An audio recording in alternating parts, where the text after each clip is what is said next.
Hi எல்லாரும் video பார்க்குறீங்க, subscribe பண்ணாமல் பார்க்குறீங்க. ப்ளீஸ் சப்ஸ்கிரைப் பண்ணிவிட்டு பாருங்கள். நீங்கள் ஒரு சப்ஸ்கிரைப் பண்ணாலும் அது என்னை மோட்டிவேட் பண்ணுற மாதிரி இருக்குது. இன்னும் நிறைய வீடியோஸ்லாம் போடணும் அப்படின்னு சொல்லிட்டு எனக்குள்ளே தோணுது. அதனால் நீங்கள் என்னை சப்ஸ்கிரைப் பண்ணிவிட்டு பாருங்கள் என்னோடய சேனலை. நெக்ஸ்ட்டு பார்த்திங்கன்னா இன்றைக்கி பார்த்திங்கன்னா சண்டே மார்னிங் தான். சண்டே மார்னிங் காலையில் எழுந்த உடனே நானும் என் ஹஸ்பண்டும் திண்டிவனம் போயிட்டு சிக்கன் தான் வாங்கிட்டு வந்திருந்தோம். நேற்றே முடிவு பண்ணிட்டேன், நாளைக்கு எழுந்த உடனே சிக்கன் தான் செய்கிறோம், சிக்கன் பிரியாணி ரெடி பண்ணுறோம் அப்படின்னு சொல்லிட்டு முடிவு பண்ணிட்டேன். அப்புறம் ஃபஸ்ட்டு பார்த்திங்கன்னா எண்ணெய் ஊற்றிட்டேன். அப்புறம் அந்த லவங்கம் அந்த பட்டை எல்லாமே போட்டு தாளிச்சிட்டு அப்புறம் பச்சை மிளகா 3 பச்சை மிளகா கீறி போட்டுக்கிட்டேன். அப்புறம் வெங்காயம் ஆட் பண்ணிக்கிட்டேன். 2 வெங்காயம் தான் ஆட் பண்ணியிருந்தேன். அப்புறம் 2 தக்காளி ஆட் பண்ணிட்டேன். நல்லா வதக்க விடணும். எவ்வளோக்கு எவ்வளோ நம்ம வதக்குறோமோ அந்த அளவுக்கு டேஸ்ட் வேறு லெவலில் இருக்கும். நல்லா இது பண்ணிவிட்டு அப்புறம் இஞ்சி பூண்டு பேஸ்ட்டை ஆட் பண்ணிவிட்டு நல்லா வதக்கிட்டு அப்படியே நல்லா குழைய விடணும். நல்லா பேஸ்ட் மாதிரி ஆகணும். அதில் வெங்காயம் தக்காளி தெரியவே கூடாது. அந்த அளவுக்கு நல்லா வதக்கிக்கணும். அப்புறம் பார்த்திங்கன்னா சிக்கன் வாங்கிட்டு வந்த உடனே நான் எப்பவுமே மஞ்சத்தூள் போட்டு தண்ணி ஊற்றி ஊற விட்டுருவேன் கொஞ்ச நேரம். அதுக்கப்புறம் அலசிட்டு அப்புறமா என்ன பண்ணேன், இஞ்சி பூண்டு பேஸ்ட்டு கொஞ்சம் ஆட் பண்ணிவிட்டு தயிர் கொஞ்சம் ஆட் பண்ணி ஊற விட்டுட்டேன்.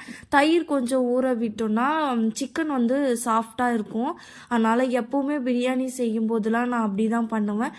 ஆனால் வீட்டில் பார்த்திங்கன்னா நான் அதிகமாக பிரியாணிலாம் ரெடி பண்ண மாட்டேன். எப்போவுமே கடையில் தான் வாங்கி சாப்பிடுவோம். சரி வீட்லேயே செய்யலாம் அப்படின்னு சொல்லிட்டு தான் இன்றைக்கி வாங்கிட்டு வந்திருந்தோம். அப்புறம் பார்த்திங்கன்னா மீன் தெரு மேலே விற்றுட்டு போயிருந்தாங்க. அப்போ இவர் என்ன சொன்னார், மீன் வாங்கு, என்ன மீனுன்னு சொல்லிட்டு பாருன்னாரு. சங்கரா தான் விற்றுட்டு போயிருக்காங்கன்னு சொல்லிட்டு சொன்னதோ, சரி போயிட்டு வாங்கிட்டு வான்னு சொல்லிட்டு சொல்லியிருந்தாரு. நானும் கீழே இறங்கி போயிட்டு சங்கரா வாங்கிட்டு வந்துட்டேன். அப்புறம் பார்த்திங்கன்னா ஒரு பக்கம் கத்திரிக்காய் ரைத்தா ரெடி பண்ணலாம் அப்படின்னு சொல்லிட்டு வெங்காயம்லாம் கட் பண்ணிவிட்டு அப்புறம் வெங்காயம் பச்சடியும் போட்டுட்டேன். வெங்காய பச்சடி எனக்கு ரொம்ப பிடிக்கும். எங்கள் ஹஸ்பண்டுக்கு அந்த கத்திரிக்காய் ரைத்தா தான் ரொம்ப பிடிக்கும். அதனால் அவருக்காக பார்த்திங்கன்னா கத்திரிக்காய் ரைத்தாவும் ஒரு பக்கம் ரெடி பண்ணிட்டேன். டேஸ்ட்டு பார்த்திங்கன்னா வேறு லெவலில் இருந்துச்சு. எல்லாமே டேஸ்ட்டு நல்லா இருந்துச்சு. சிக்கனில் லைட்டாக காரமாக இருந்துச்சு. ஆனால் பிரியாணி சொல்லவே தேவையில்ல, அவ்வளோ டேஸ்ட்டாக இருந்துச்சு. அம்மா வீட்டில் பார்த்திங்கன்னா அம்மாவும் அப்பாவும் சிக்கன் பிரியாணி ரெடி பண்ணி கொடுப்பாங்க. அவங்களும் செம்ம டேஸ்ட்டாக செய்வாங்க. அவங்களாம் செய்யறதை பார்த்து தான் நானே கற்றுக்கிட்டேன். அப்புறம் பார்த்திங்கன்னா மீன்லாம் வாங்கிட்டு வந்தாங்கன்னா அப்பா தான் க்ளீன் பண்ணுவார். அம்மா க்ளீன் பண்ண மாட்டாங்க. அம்மாவுக்கு க்ளீன் பண்ணவே தெரியாது. இன்னும் சொல்லப்போனால் அவரை பார்த்து அவர் எப்படிலாம் க்ளீன் பண்ணுறாரு பார்த்து நான் கற்றுக்கிட்டு இங்கே மேரேஜ் பண்ணிவிட்டு நான் செய்கிறேன். நிஜமாகவே எனக்கு பெருமையாக இருக்குது. ஏன்னு கேட்டிங்கன்னா மீன் கடையில் போயிட்டு நான் மீன் வாங்கும்போது க்ளீன் பண்ணி தரட்டுமாமா அப்படின்னு சொல்லிட்டு கேட்பாங்க. இல்லை நானே க்ளீன் பண்ணிக்கிறேன் அப்படின்னு சொல்லிட்டு சொல்லுவேன். அப்போ அந்த அம்மா என்ன சொல்லுவாங்கன்னா, எல்லாம் ஒரு அரை கிலோ மீன் வாங்கினா கூட க்ளீன் பண்ணி தாம்மா வாங்கின்னு போதுங்க, நீ பரவாயில்ல அப்படின்னு சொல்லிட்டு பெருமையாக சொல்லுவாங்க. அப்படி சொல்லும் போது எனக்கும் கொஞ்சம் பெருமையாக தான் இருக்கும். பரவாயில்ல அப்படின்னு சொல்லிட்டு இன்னொரு கடையில் பார்த்தீங்கன்னா வவ்வாலாம் வாங்கிட்டு வருவேன். வவ்வா வாங்கிட்டு வரும்போது க்ளீன் பண்ணி தரட்டுமான்னு சொல்லிட்டு கேட்கும்போது அந்த அங்கிள் என்ன சொல்லுவாங்க, நீலாம் க்ளீன் பண்ண மாட்டேமா, நானே க்ளீன் பண்ணி தரேன் அப்படின்னு சொல்லிட்டு சொல்வார். ஆனால் நான் எவ்வளோ பெரிய மீனாக இருந்தாலும் நான் க்ளீன் பண்ணிவிடுவேன். 2 கிலோ மீனாக இருந்தாலும் பரவாயில்ல, 3 கிலோ மீனாக இருந்தாலும் பரவாயில்ல, வவ்வா எவ்வளோ பெரிய மீனாக இருந்தாலும் நானே க்ளீன் பண்ணிப்பேன் அப்படின்னு சொல்லுவேன். அவங்களுமே பரவாயில்லையே அப்படின்னு சொல்லிட்டு சொல்லுவாங்க. நமக்கும் இந்த விஷயம் தெரியும், பரவாயில்ல அப்படின்னு சொல்லிட்டு நமக்குள்ள ஒரு ஹாப்பி தான். ஆனால் நான் நிஜமாகவே சொல்கிறேன், வெளியெல்லாம் கொடுத்து க்ளீன் பண்ண மாட்டேன். அதுக்கு வேறு தனியாக பே பண்ணணும். அதனால நான் க்ளீன் பண்ண மாட்டேன். நம்ம எதுக்கு இருக்கோம், அதை கற்றுக்கலான்னு கூட கிடையாது. நம்மளுக்கு செய்ய தெரியும் அந்த வேலையை, எதுக்கு அடுத்தவங்க கிட்டே கொடுக்கணும், நம்மளே செஞ்சுக்கலாமே அந்த வேலைன்னு சொல்லிட்டு நான் செஞ்சிடுவேன். அதே மாதிரி கடையில் கொடுத்து நம்ம க்ளீன் பண்ணோன்னா அவ்வளோவா க்ளீன் பண்ண மாட்டாங்க. அந்த பெறால்லாம் போகவே போகாது. அப்புறம் கட் பண்ண பிறகு நம்மளால் அந்த பெறால் எடுக்க முடியாது, ரொம்ப கஷ்டமாக இருக்கும். அதனால இன்னும் 2 எனக்கு பிடிக்காது.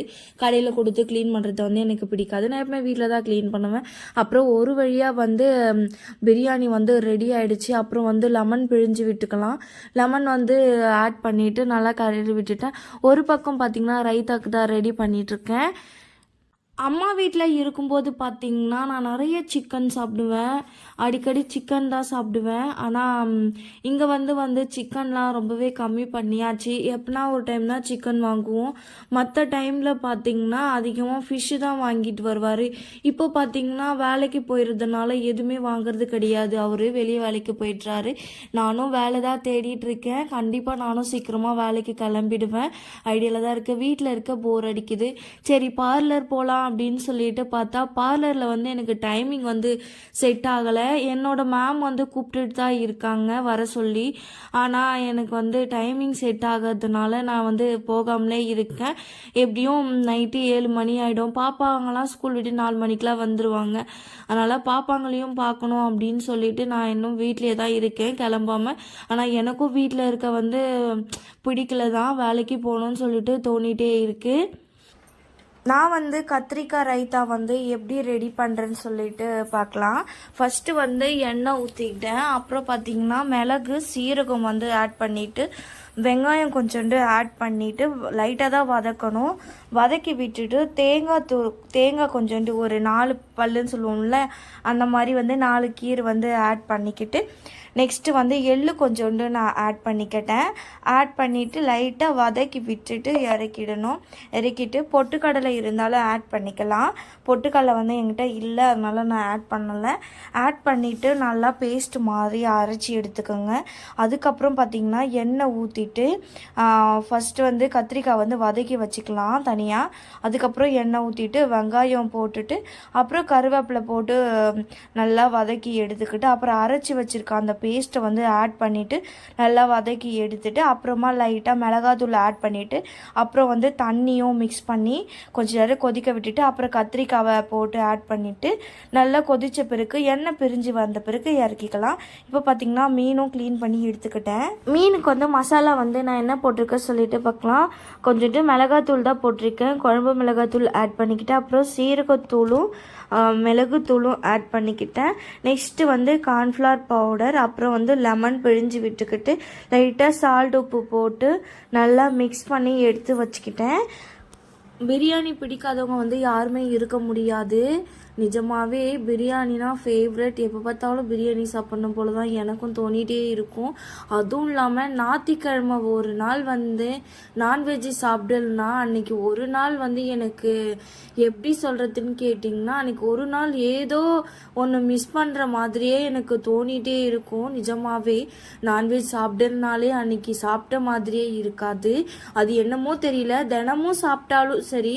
ஆனால் அந்த ஞாயிற்றுக்கிழமை ஒரு நாள் வந்துடுச்சுன்னா சாப்பிடாம இருந்துட்டுன்னு வச்சுக்கோங்களேன், அன்றைக்கி ஒரு நாள் வந்து ஏதோ மாதிரி கஷ்டமாகவே தான் இருக்கும். உங்களுக்கும் அப்படி இருக்குமான்னு சொல்லிட்டு கமெண்ட் பண்ணுங்கள்.